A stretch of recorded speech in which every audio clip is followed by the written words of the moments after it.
మనతో డాక్టర్ సుహాసిని ఆనంద్ గారు కూడా జాయిన్ అయ్యారు. సుహాసిని గారు నమస్కారం. నమస్తే శ్రీనివాస్ గారు. నేను విజిబిలిటీ లేదనుకుంటా కదా నా స్క్రీన్? కనపడుతున్నారు సుహాసిని గారు. You are very much visible on the screen. Suhasini గారు, ఇక్కడ పాయింట్ ఏంటంటే భారతదేశంలో విమానయాన రంగం విపరీతంగా పెరుగుతూ ఉన్నది, మనందరికీ తెలుసు. విమాన ఆశ్రయాలు పెరుగుతూ ఉన్నాయి, విమానాలు పెరుగుతూ ఉన్నాయి, ప్రయాణం చేయడానికి లక్షల్లో కొత్త ప్రయాణికులు, ఆ సంపద కొద్దిమంది కన్నా సరే పెరుగుతుంది, వాళ్ళు జాయిన్ అవుతున్నారు. ఫ్లైట్ టారిఫ్స్ గురించి కూడా పెద్దగా చర్చ ఏమి లేదు దేశంలో.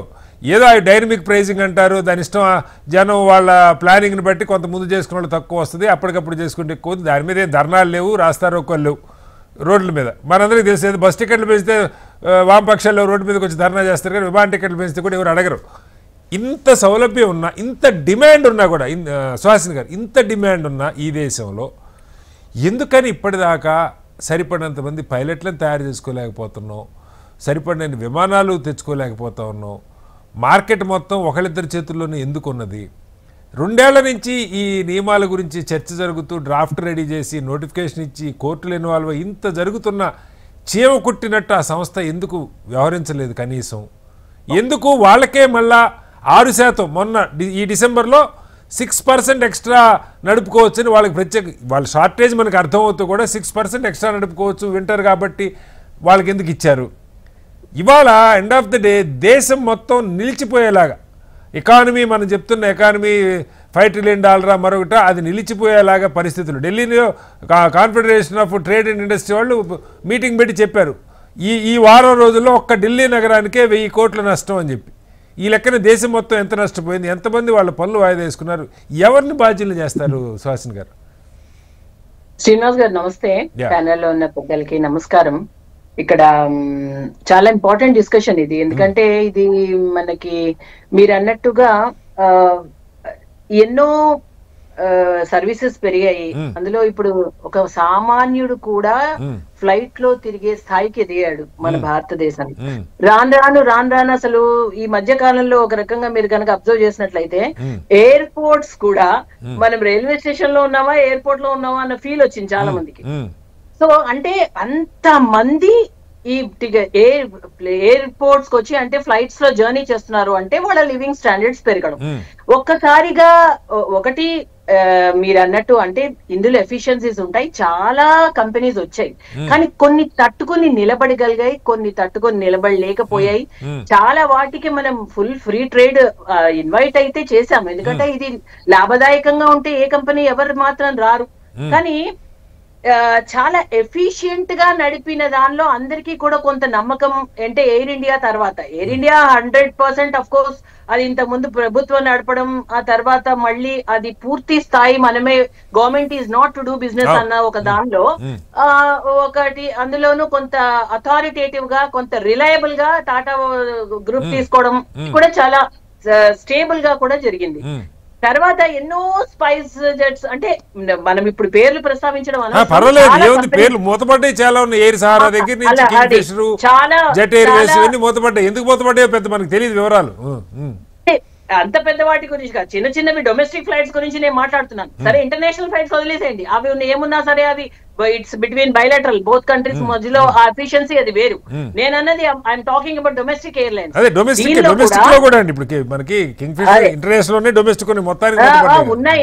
ఉన్నాయి కానీ వీలైనంత వరకు ఎక్కువగా కాంబో పెద్ద ఇవి కాకుండా చిన్న చిన్నవి చాలా, అసలు ఎలా అంటే బస్ రైడ్స్ లాగా తిరిగేస్తున్నాయి.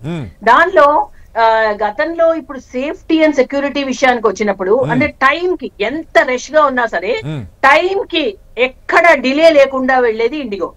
ఇండిగో ఆపరేషన్స్ కానీ, ఇండిగో ఎఫిషియన్సీ కానీ అందరూ ప్రజలు ఇష్టపడడం, పైగా మరీ అతిగా కూడా లేకుండా నిజంగా కూడా అఫోర్డబుల్ ప్రైజెస్ లో ఉంటేనే కదా ఇంతమంది పీపుల్ ఇంతమంది వెళ్తారు దాని టికెట్స్ కొనుక్కుని. కాబట్టి ఇదంతా కూడా మనం చూస్తున్న ఎవరికి తెలియని విషయం ఏం కాదు, everything is in public domain.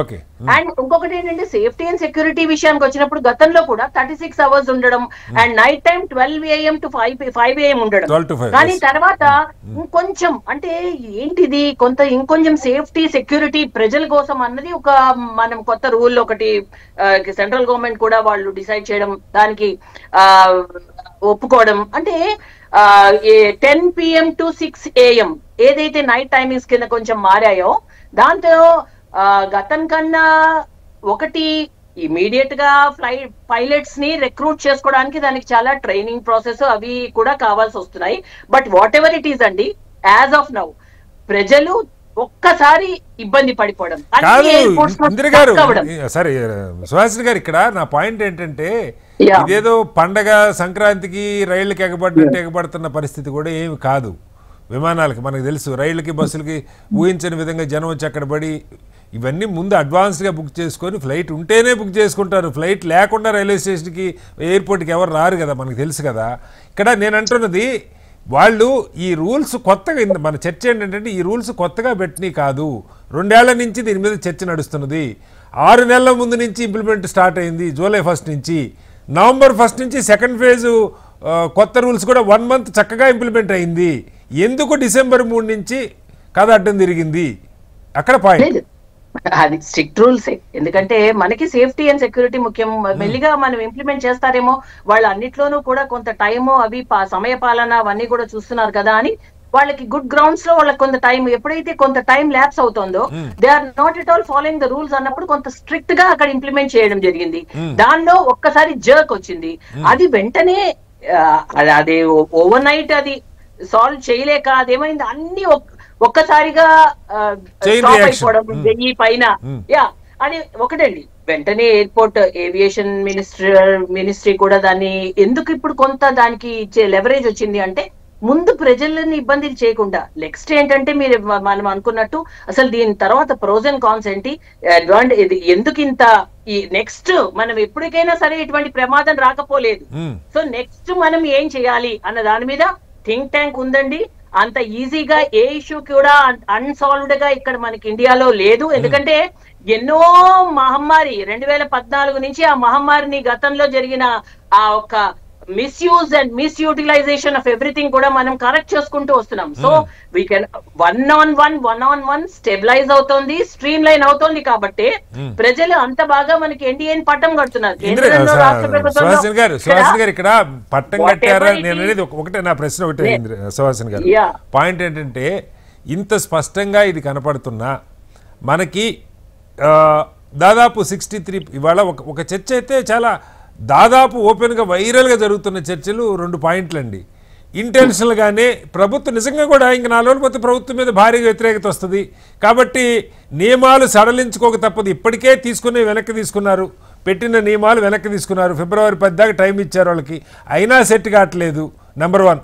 Number 2, రెండవది సంస్థ కుట్ర బన్నిందన్నది ఒక చర్చ అయితే, ఏది ప్రభుత్వంని ఆమ్టిస్ట్ చేయటానికి ఈ రూల్స్ చచ్చినట్టు మీరు వెనక్కి తీసుకుంటారా, లేకపోతే మమ్మల్ని చేతులు ఎత్తేయమంటారా? చేతులు ఎత్తేస్తే ప్రజలు నష్టపోతారు. నెంబర్ 1. నెంబర్ 2, మీరు అబ్జర్వ్ చేస్తే శ్రీనివాస్ గారు, సడలించడం అంటే చేతులు ఎత్తేయడం కాదు. ఇప్పుడు the question is between 36 hours and 48 hours అంతే.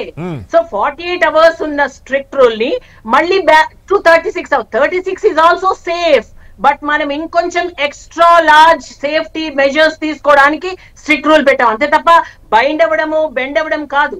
బట్ ఇక్కడ కూడా సేఫ్టీని మనము not at the cost of the safety of the traveller, అది ఇంపార్టెంట్ మనం గుర్తుపెట్టు. సో 48 hours అనేది ఏదైతే స్ట్రిక్ట్ చేసామో అది పాతది 36 hours. సుహాసిని గారు, ఇది ప్రభుత్వం స్ట్రిక్ట్ చేయటం కాదు. హైకోర్టులు, సుప్రీం కోర్టులు దీని మీద పైలట్ల అసోసియేషన్లు కోర్టులకు వెళ్ళి సాధించుకున్నటువంటి ఇది. ఇవాళ కూడా పైలట్లు దీని మీద చాలా పెద్ద ఇది చేస్తూ ఉన్నారు. మీరు ఆ సడలింపిస్తే మేము అంగీకరించి, ఎందుకంటే ప్రపంచవ్యాప్తంగా కొన్ని స్టాండర్డ్స్ ఉంటాయి. నేను మొదటే చెప్పాను, మీరు విమానం టికెట్ ఒక 4000 పెంచుతారా తగ్గిస్తారా వేరే చర్చ, కానీ వాళ్ళ స్టాండర్డ్స్ వాళ్ళ లైఫే కాదు మొత్తం ప్రయాణికుల జీవితాలు కూడా పణంగా పెట్టే నిర్ణయాలు చేయొద్దన్నది మనకు అర్థమవుతున్న అంశం. అవునండి, అదే అందుకనే ఇప్పుడు ఈ ట్రెమర్ వచ్చింది. This is definitely A tremor. ఇది దృష్టిలో పెట్టుకుని నెక్స్ట్ రాబోయే రోజుల్లో, ఎందుకంటే నిజంగా కూడా 90-95% ఒకళ్ళ దగ్గర ఇద్దరి దగ్గర ఉండడం కూడా కరెక్ట్ కాదు. సో ప్రజల కోసం ఖచ్చితంగా ఆలోచించాల్సిన విషయం. ఎందుకంటే ఏదో ఇది బ్లైండ్ గా లేదు అది మేమే కరెక్ట్ తప్పు అని మేము అంటం లేదు. బట్ ఇది తప్పకుండా దీని మీద సొల్యూషన్ తీసుకోవాలి. ఈవెన్ దో ఇప్పుడు government of India is there to work for the people. So definitely ఇప్పుడున్నవన్నీ కూడా పరిగణలోకి తీసుకుంటాము, దానిపైన చర్చ ఆలోచన జరుగుతుంది. నెక్స్ట్ మళ్ళీ పునరావృతం కాకుండా మనం చూసుకోవాలన్నది ఇక్కడ ఛాలెంజ్. సో ఖచ్చితంగా ఇది స్టెబిలైజ్ అయిపోతుందండి. ఇప్పుడు పాట్నా అండ్ చెన్నై అండ్ గుర్గాం లో కూడా రిపోర్ట్స్ కూడా తీసుకోవడం జరిగింది. అక్కడ కూడా నార్మలైజ్ అవుతోంది సిచ్యువేషన్. ప్రతి చోట్ల ఒక్కసారిగా బయటకు వచ్చేసారు కాబట్టి ముందు ప్రజల సౌకర్యార్థం మనం ఒక 6 to 7 hours gap of the ఏదైతే సడలింపు అంటే నేను again and again I'm repeating not in the cost of the traveller అన్నది. ఎందుకంటే 48 hours ఒక స్ట్రిక్ట్ రూల్ పెట్టాము. ఓకే 36 hours కొంచెం పాతది, దానిలాగా కొన్ని అవర్స్ డిఫరెన్స్ లో ఓకే వాళ్ళది ఇప్పుడు కొంత మనం ముందు స్టెబిలైజ్ చేసి ఖచ్చితంగా ఈ ఏదైతే సేఫ్టీ రూల్స్ ఇప్పుడు 90% సేఫ్టీలో ఉన్నాము, బట్ 100% సేఫ్టీ రూల్స్ రావడానికి మేము కొంత ఎక్స్టెండ్ చేసింది టైం అయితే వాస్తవం. సో దీనికి కాదు సుహాసిని గారు, ఇక్కడ ఆ సంస్థ నిర్లక్ష్యం లెక్కలేనితనం మీకు కనపట్లేదు. ఎందుకంటున్నానంటే కనిపిస్తుంది, ఎందుకు కనిపించదండి? ఇప్పుడు పైలట్లు ప్రపంచవ్యాప్తంగా అవైలబుల్ గా ఉంటారు. ఇండియా డిసిజన్ తీసుకోవాలనే రూల్ ఏమి లేదు. అలా కొద్దిగా హై సాలరీ తెచ్చుకోవచ్చు. మిగతా సంస్థలు చిన్న సంస్థలు నడపగలుగుతా ఉన్నాయి. ఎయిర్ ఇండియా నడుపుతా ఉంది, మనకి ఆకాశ్ నడుపుతా ఉంది, స్పైస్ జెట్ నడుపుతుంది. వాళ్ళకి ఎక్కడ ఇబ్బంది రాలా. స్పైస్ జెట్ అయితే ఇంకొక 100 విమానాలు ఎక్స్ట్రా నడుపుతామని తీసుకున్నారు. డిమాండ్ బట్టి సప్లై. అదేమన్నా మన సొంతంగా 100% గవర్నమెంట్ రన్ చేస్తోంది అంటే ఇమీడియట్ గా వేరే కంట్రీస్ నుంచి కూడా డిపార్ట్ చేసి మనం చేసేసుకోవచ్చు. అది కాదు కదా, it's not completely in the government hand.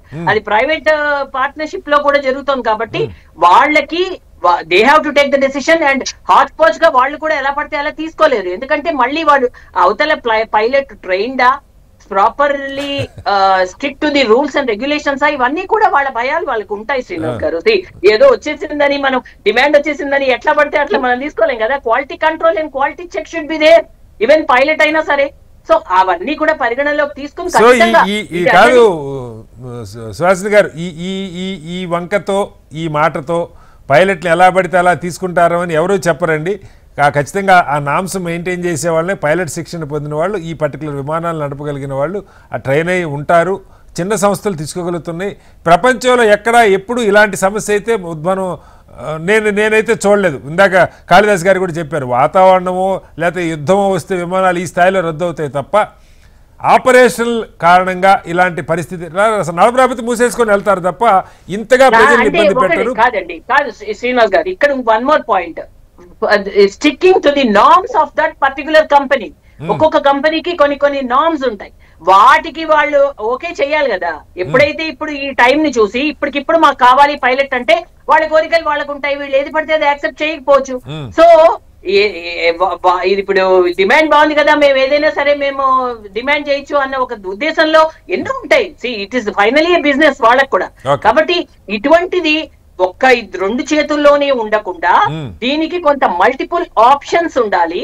ఇటువంటివి ఎప్పటికైనా ఇటువంటి వచ్చే ఒక ప్రమాదం ఉంది కాబట్టి దీనిపైన కూడా వాళ్ళు షార్ట్లీ ఒక డెసిషన్ అయితే తీసుకోవాలి. దీనిపైన నెక్స్ట్ మళ్ళీ ఇటువంటి సిచ్యువేషన్ రాకుండా, ప్యాసింజర్స్ కి ఇబ్బంది అవ్వకుండా కూడా చూసుకోవాల్సిన అవసరం ఉంది. ఆ విధంగా కూడా కేంద్ర ప్రభుత్వం థింక్ చేస్తోంది ఆలోచన.